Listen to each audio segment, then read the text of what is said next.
sila, naalala ni Hope, no? Sila at umiyak daw si Hope. Nang nalaman niya ang kanilang talagang sadya. Ano kaya ang sadya nila? Mapapansin natin yan, mga kapatid. Yung mga tanong-tanong nila dito na anong nangyari sa mga kayamanan ni Hope? Ganun. Kasi kayamanan talaga. At anong nangyari sa kanya? Dito sa verse 10, no? Mga kapatid. So ituloy po natin. Kaya napaiyak si Hope. Yan ang kanilang sadya pala, no?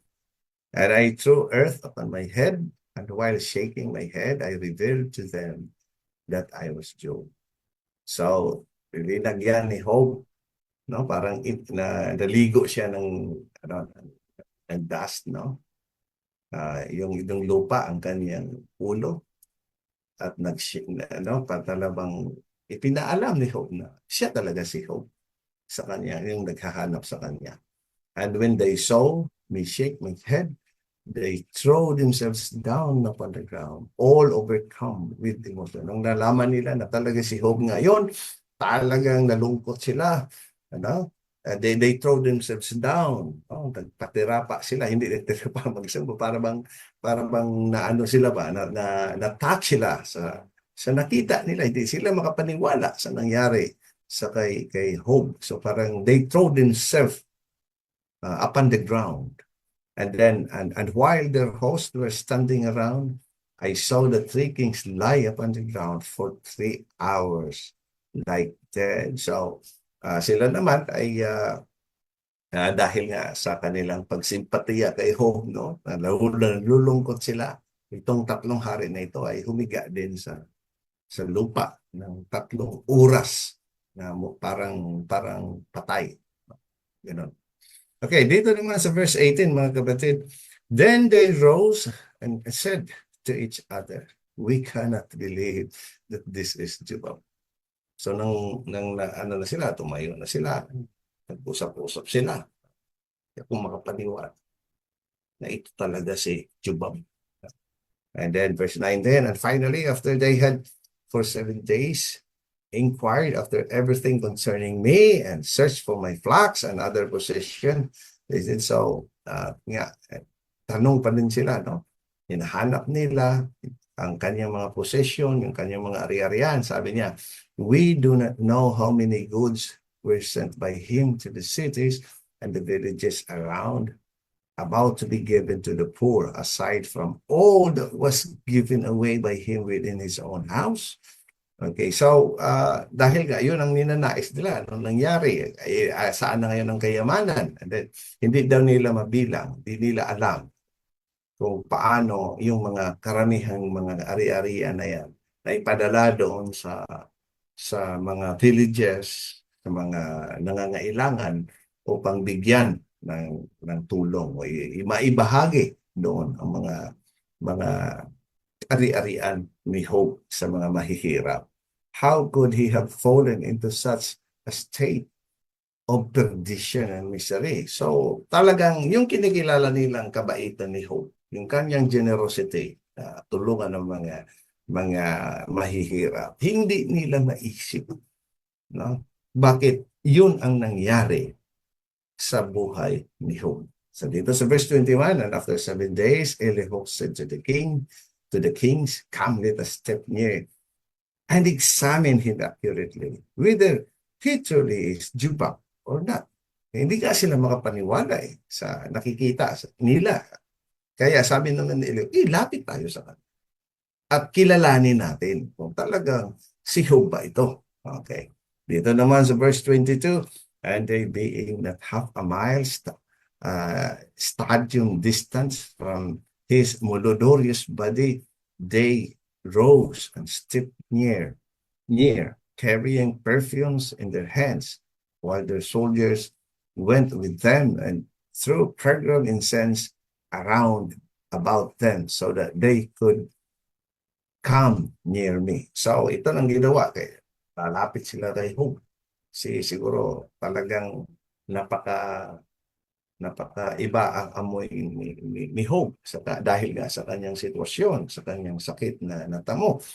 Kaya lumapit sila, dala-dala nila, may incense sila, may mga perfume nila, no? para makalapit lang sila kay Hope. And after they had passed this, like these 3 hours, covering the way with aroma, they drove near. So talagang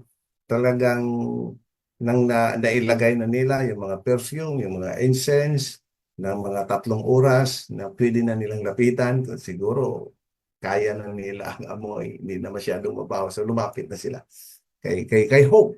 And then verse 24, and Eliphaz began to ask, "Are you indeed Job, our fellow king? Are you the one who owned the great glory?" Sabi naman ni Eliphaz nang lumapit sa kayo, "Ikaw ba talaga si Job, na hari? Pareho, fellow king, pareho tayong hari? Ikaw ba ang nag-angkin ng pagkilala?" Ganun. So sabi niya, great glory. Kasi dito naman sa verse 25, "Are you he who once shone like the sun of day upon the whole earth? Are you he who once resembled the moon and the stars, effulgent throughout the night?" So ikaw ba nung nakaraan na parang liwanag ng araw sa day, no? Na pandahol sa buong kalupaan? Ikaw ba yung nagpapakilala na parang isang buwan at mga bituin na nagbigay ng liwanag sa kagabihan, yung kung gabi, no? Magkaroon ng liwanag sa gabi. And I answered him and said, "I am." And upon that, all wept and lamented, and they sang a royal song of lamentations, their whole army joining them in the chorus. So nang sinabi ni Job na, ako ito si Job. So umiyak sila, no? Hindi sila makapaniwala sa nangyayari. At nag-awit sila ng isang tinatawag nilang Song of Lamentation, awit ng pagbangutan in our Bisaya, no? Awit ng kalungkutan, no? At sumabay na rin ang kanilang mga army, no? And again, Eliphaz said to me, "Are you he who had ordered 7,000 ships to be given for the clothing of the poor? Where then has gone the glory of your throne?" Sabi naman sabi ni Eliphaz, na ikaw ba yung nagsabi na yung 7,000 tupa ay yung magbigay ng ibigay doon sa mga mahihirap upang magkaroon sila ng cloth, no? Ng maisusuot. Saan na bakit nawala itong pagkilala sa iyong trono? Ganun. So dito naman sa verse 28, "Are you he who had ordered 3,000 cattle to do the plowing in the field for the poor? Whither then has your glory gone?"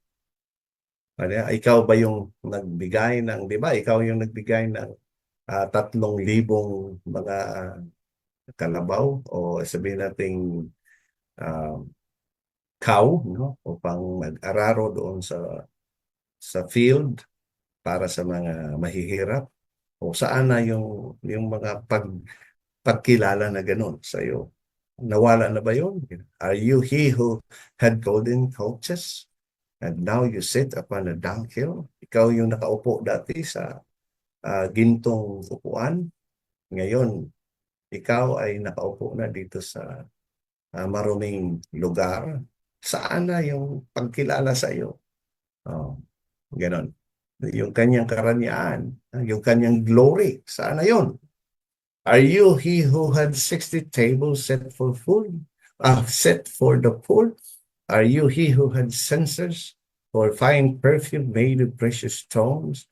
And now you are a muludurous state.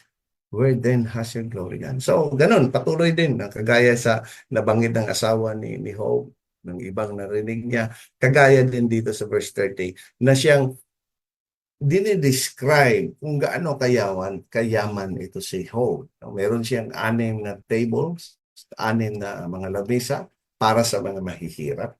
60 tables para sa mga mahihirap. Meron siyang censers for the fine perfume made of stones, no? Meron ngayon, sabi nila, ang sitwasyon ko ay nasa muludro state ka na. Doon, napakababa na sitwasyon mo. Saan na yung karanyaan mo? Saan na yung pagkilala sa iyo? Nawala na ba yun? Nandito naman sa verse 31, are you he who had golden candelabras set upon the silver stand? And now must you long for the natural gleam of the moon? Where then has your glory gone? So, ganon, dinidescribe din isa sa mga yaman at mga nanaangkin ni Job ay yung meron siyang golden candelabras, no? Golden candelabras. Golden stand siguro yan mo. Pati. Then, yung nakatayo, napakaganda tingnan, no? Pag magbigay ng liwanag. No? So, wala na, saan na daw yung ranya na yan na naangkin ni Job. Dito naman sa verse 32, are you the one who had ointment made of the spices of frankincense, and now you are in a state of repulsiveness? Where then has your glory gone? So ikaw yung meron kang ointment, no, na gawa ng spices of frankincense, and then ngayon nasa sitwasyon ka na wala ka ng ganyan. Saan na yung karanyaan na yan? And then dito naman sa 33, are you he who laughed the wrongdoers and sinners to scorn, and now you have become laughingstock to all? Where then has your glory gone? Ikaw yung natatawa sa mga masasama, yung mga gumagawa ng kasamaan, no? Mga wrongdoers at yung mga makasalanan, no? Na talagang sinisita mo yung mga makasalanan. Ngayon, ikaw ay katawa-tawa sa lahat. Saan na yung pagkilala sa iyo na ganyan? Okay? Dito naman sa 34, and when Eliphaz had for a long time cried and lamented, while all others joined him, so that the commotion was very great, I said to him. So, ito naman si Eliphaz, habang na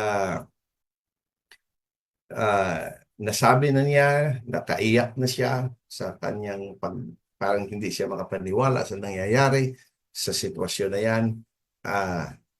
Nagsabi ito si Job, I said to them, be silent, and I will show you my throne and the glory of its splendor.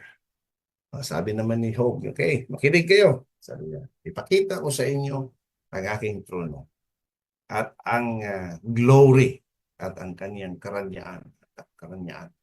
My glory will be everlasting. Ang pagkilala at ang iyong glory, yung kaluwalhatian. Pero ang kaluwalhatian kasi ay para lang sa kay Abba Yahweh. So yung pagkilala ng kapatid, no? Ang kanyang ang pagkakilanlan ni Job ay magpapatuloy magpakailanman. Tapos sabi naman niya dito sa verse 36, the whole world will perish and its glory shall vanish, and all those who hold fast to it will remain beneath.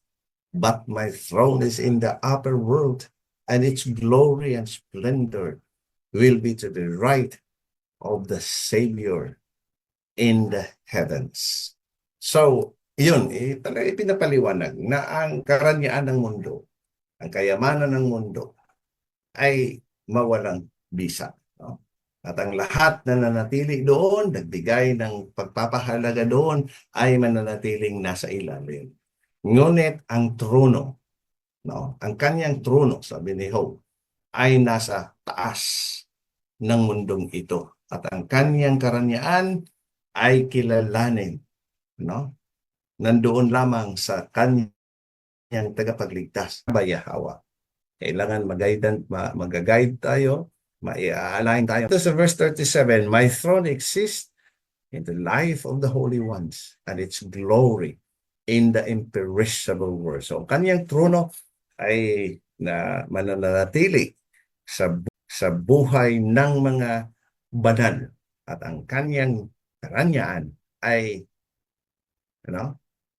and its glory in the imperishable ay mananatili dito sa mundong ito. Magkaroon siya, makikilala siya ng mundo. Yung kanyang pagkakilanlan. And then, dito naman sa verse 38, mga kapatid, for rivers will he dry it up, and their arrogance shall go down to the depth of the abyss. But the streams of my land in which my throne is erected shall not dry up, but shall remain unbroken in strength. So,